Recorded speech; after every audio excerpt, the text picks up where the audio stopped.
Going up those weight classes to face him, how can you convince fans that he can beat Canelo? I ain't trying to convince y'all to make him beat Canelo. He's a good fighter. But, bro, I would say smaller fighters are always better than bigger fighters because, they're smaller, they're not moving, things like that. So, this guy is great at what he do. He got. And another thing, bro, I don't be wanting to how these guys is. Then you get hurt against Magimov.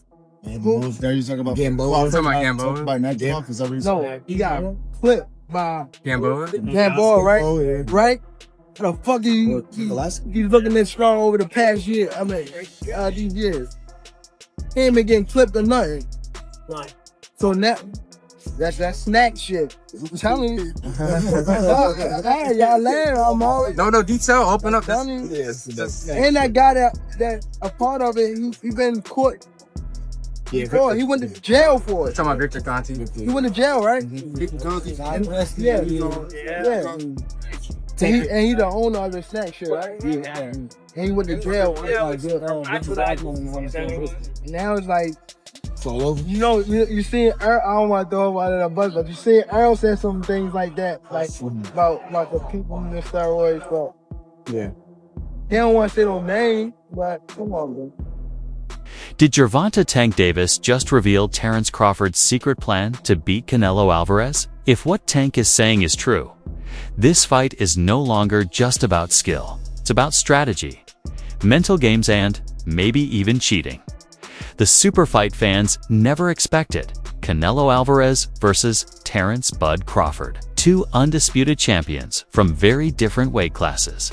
Now that it's official, the boxing world is going wild, including the fighters themselves. Do you feel that Terence has a shot in beating Canelo Alvarez?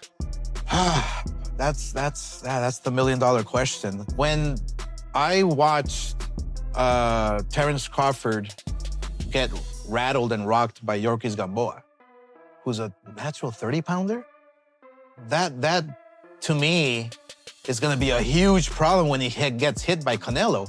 So he fights at 175. He's fighting these big monsters. Yeah. He's not getting rattled at all. No. Berlanga's a big kid. Yeah. So it makes me think, I mean, how is Crawford going to keep him away for 12 rounds? Canelo's going to come at him hard. But then again, I think about Crawford's abilities and his IQ and his footwork, which Canelo cannot handle. And we know that for a fact. It happened with Bivol, it happened with Mayweather, who schooled him left and right with no problem. And Canelo was way stronger than Mayweather. So there's Don't a lot of— Don't you think Canelo's a better fighter than he was then? Today? A better fight? Yeah, a little better. Yeah, his footwork is still the same. He's flat-footed. He's very heavy on his feet. Obviously, Canelo has the power to hurt anyone. In this game, power means a lot. If you can't keep your guy off you, or you don't know how because it's too much pressure. Right. And the one thing about Crawford is that he knows how to handle the pressure. He's a savvy boxer, you know? And he doesn't run, and he has that heart. He's a dog, he has that heart. You want to fight me? I'm going to fight you. As usual, Gervonta Davis has jumped into the conversation. He's already throwing shade and making bold claims. For weeks, Tank has been criticizing Crawford's game plan. But this time, he's directly saying that Crawford is creating a cheat. Code to steal the win from Canelo. Let's break it down. Crawford started his career at lightweight and is now moving up 3 divisions to fight at super middleweight. Canelo has been knocking people out at 168 pounds for years. This is a huge leap. I feel I got the speed over Canelo. I got the reach over him. He might got the size, the power. I got the better skills, boxing skills. Would it be more of a cat and mouse? The reality is Canelo does put people out. From Kirkland to Amir Khan to just... Don't do obviously, I'm just saying, man. No, but he's not Kovalev. Kovalev was older. And he does. Don't get me wrong. He does have a lot of power, but all those guys that you name is not as skillful as me. I'm sorry. No disrespect to none of those fighters. The skill level is night and day. So how do you see a fight with Tough fight. Canelo is a great fighter. Like, I always had respect for Canelo, but I just believe in my skills. Like that people doubt me, it just fueled me even more. Try to get the fight even more. And I'm watching him, I'm like, man, I can beat this dude. People bigger than me all my life, and I always came out on top. You gonna get hit. It's a fight. He gonna get hit too. It'll be good. Even Amir Khan, the only boxer who's fought both Canelo and Crawford, said, "There are weight classes for a reason," and he's right. Canelo has natural power, a stronger body, and a lot more experience fighting bigger opponents like Bivol, Golovkin, Plant, and Jacobs. Crawford, on the other hand, just left welterweight and is chasing history. But according to Tank, Crawford isn't just chasing greatness, he's chasing attention. Size, bro, remember, like, well, Crawford then is a big boy as well. Crawford's a big guy when it comes to weight. A box fight. Yeah. So you think? I think Crawford, in my opinion, but size might matter. But then again, I think since when I fought Canelo's become a better boxer. He started boxing more better. You know what I mean? Technical more. Especially against the last fight against Mangui. He boxed really well as well. And he's looking really good. He's still, a lot of people might say, oh, he's getting old and this and another. But no, Canelo's still a beast. I mean, Eddie Hearn says Dalton's levels above Adam. What do you think? I think today, Adam proved he is probably on the same level. But in my opinion, both guys aren't to fight each other just yet. Let's look closely at what Tank is claiming. This isn't just trash talk, it's a serious accusation. Tank is saying that Crawford isn't coming to fight power with power. Instead, he's building an illusion. He's using his reputation for high boxing IQ to shape public opinion before the fight even starts. Stay in Canelo's ass a little early on. Put Canelo behind, right? Even if it's 3 out of the first 4 rounds. Because when Canelo has to fight, okay, when Canelo has to step it up, after 7 rounds, he starts to fade a little bit. We've seen that with Bivol. We've seen it in a lot of his fights with Triple G. You know, when Canelo could control the fight and the ring generalship, like, yeah, he could fight 12 rounds pretty good. But when Canelo gets pushed early on in the fight, he starts to fade muscle endurance-wise. So if I was Crawford, I would kind of stay in his ass a little bit on, you know, the early rounds and make him have to play catch-up in rounds 3, 4, 5. And then by round 7, that's where, you know, he could really step it up. It's simple. Control the story, and you control the outcome. Tank says Crawford and his team are already setting the narrative through interviews, podcasts, and press conferences. They're saying Crawford is a genius. He sees what no one else can. His footwork and movement will confuse Canelo. Sound familiar?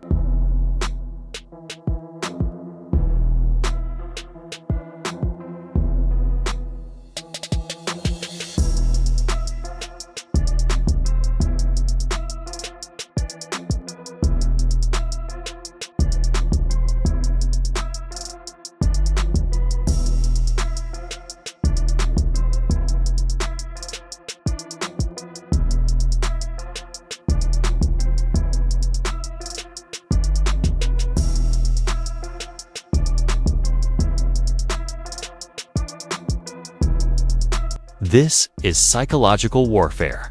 Plant the idea in fans' minds, influence the judges, and suddenly even a close fight can look like Crawford dominated. All Bud needs to do is land flashy punches, avoid big shots, and move smartly. The crowd and media will do the rest. Tank calls it smoke and mirrors. He even points to the Errol Spence fight, where Crawford's ring IQ made him look unstoppable. But Tank says that won't work on someone like Canelo, who's seen every trick in the game. What are your expectations for what? Interesting for Canelo especially. Everyone's focusing on Terence Crawford because he's a smaller guy. How much weight is he going to put on, etc., etc. No rehydration clause in this fight. Meaning, you know, like when Floyd Mayweather fought Canelo Alvarez, because Canelo's the bigger guy, he put a rehydration clause in, because Floyd was the money guy. If Canelo wanted the payday, he had to acquiesce and give Floyd what he wanted. Canelo's the money guy. Terence Crawford can't go in there and say, hey, I want a rehydration clause. Not that he even would, right? So everyone's looking at Crawford. How big is he going to be? But I'm looking at Canelo. What Canelo comes into this fight? The older Canelo, meaning the younger Canelo, the older guy, you know, the old, long time ago Canelo, who was a really well-rounded counterpuncher, who could do everything, or this more recent Canelo, who just hunts guys down and has become more one-dimensional. Tank believes if the fight is even a little bit close, Crawford's media strategy will make it seem like he clearly won. That's not boxing skill, it's media manipulation.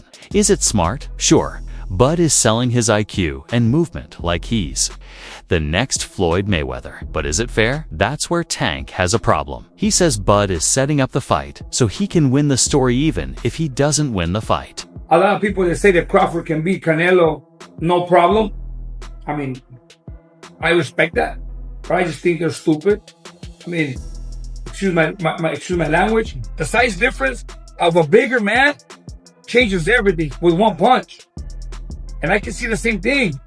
I mean, you saw Canelo Alvarez fighting Amir Khan. Now, look at this. Terence Crawford moved from 47 to 54 to fight Madrimov. What did he do to Madrimov? Nothing. Okay, Madrimov is a 54-pounder. Now, to move up to 168, that's 2 more divisions. Canelo Alvarez will take any punch from Crawford, but I don't think Crawford will take any punches from Canelo. Remember, Canelo got hit by Triple G, the heaviest hitter in that division. And Canelo took those shots like a champ. I don't think Crawford has anything to beat Canelo. Let's also look at the timing. Crawford has been everywhere lately. In hot boxing, $1 million worth of game, ESP, talking about how his mind is his biggest weapon. His coach Bomac is saying the same. Bud is too smart for Canelo, and Amir Khan agrees. Khan trained with Bud after Bud beat him, and he fully supports him. Khan says Crawford has perfect boxing IQ and hits harder than people think. But Tank totally disagrees. He says Bud's power is just average and won't work at 168. So who's telling the truth, Khan or Tank? I think that Crawford could beat him because Crawford is a big 147 fighter and is strong as well, which a lot of people don't give him the credit for. I think that fight, if it does happen, as long as Crawford stays away and just boxes and be smart, he can win that fight. I think Crawford's a better fighter than Charlo. And he's a smart fighter as well. He switches and everything, so that would be a very good fight. This is where Tank's real issue lies. Many insiders believe Crawford is choosing the right time, not the right weight. Let's be honest, Canelo isn't in his prime anymore. He looked slow against Bivol, and his win over Jermell Charlo didn't prove he's still the king of 168. Despite the win, critics questioned his performance by saying that Canelo failed to deliver an exclamation point. And of course, unsurprisingly, David Benavidez was once again brought up in the conversation. People that were critical about Canelo's way of navigating the fight have pointed out that if Canelo can't knock out a much less experienced Edgar Berlanga, it's then very obvious why a fight with David Benavidez is something that Canelo isn't really interested in. As of right now, a rematch with Dimitri Bivol, assuming that he wins against Arthur Beterbiev, is more likely to materialize rather than Canelo fighting David Benavidez. Canelo Alvarez has already made it clear earlier this week that a rematch with Bivol at 175 for the undisputed light heavyweight title is the tentative plan, provided of course that Bivol is successful in capturing those belts this coming October 12th against Arthur Beterbiev. What about you? What are your thoughts about that fight? And has Edgar Berlanga managed to earn your respect? So when Crawford saw Canelo slowing down, Tank believes Bud jumped at the chance. Instead of fighting younger, stronger opponents like Boots Ennis at 147 or Jermell at 154. Bud skipped the line and went straight for the older, slower Canelo for fame and money. Tank says that's not greatness, it's a smart trick. Have you been in there with Crawford? Yeah. So you've been in there with Crawford, you've been in there with Canelo. What can you take from sparring both of them to gauge what's gonna happen in September? Preparation is gonna definitely be everything. Crawford adjusting to the 168 pound division. I know he's been sitting at a heavier weight for a while, but he's been showing his training and stuff. So that's definitely gonna help him. Canelo experience. You got Crawford got great experience as well. It's gonna be a great fight. It's gonna be a good chess match. I expect a great fight. If I had to favor somebody, I would just pick Canelo because of the weight disparity.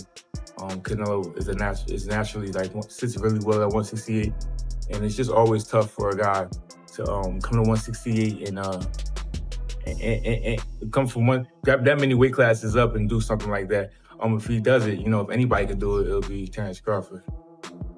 Tell us what you think in the comments below. Like the video if you enjoyed it. Don't forget to subscribe for more boxing updates. See you in the next one.